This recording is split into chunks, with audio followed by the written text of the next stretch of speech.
had been a book that I'd read when I was a teenager, and I'd always had it in the back of my mind, you know, and I think it had affected the way my general outlook on life pretty much. You know, those books you read when you're young are when you're quite formative. Ballard's interest is in you know, what happens to human beings when you strip away the mask of civilization and who they are in extremis, you know, in extremity.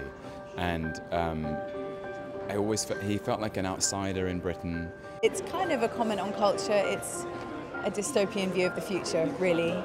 There's just an awful lot of material in this which speaks to us now. What is the little echo that echoes down the years? This film is full of that. It's one of the big British sci-fi books, and it's not been put on screen. I wonder why. Jeremy Thomas had it for God knows how long, 15 years before he found the right director, and in Ben Wheatley he got him.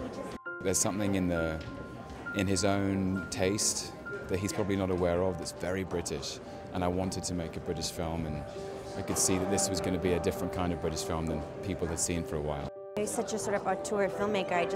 I don't see any other films like the ones he's making, and I feel like that is what this story required, as somebody with a really unique eye.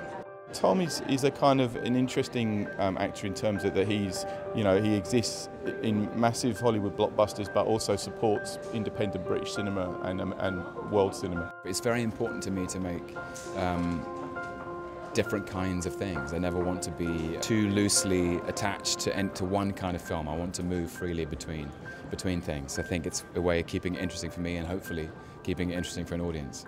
To be at LFF, I was here last year as well, and it's wonderful. It's, you know, a celebration of all cinema, but this is really quintessentially British. Made by British people, cast and crew. It feels British in its bones, and so to be here tonight is this is our big night. We're bringing the daddy home.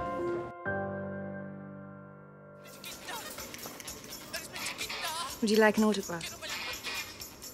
Actually, I was looking for the Riesling.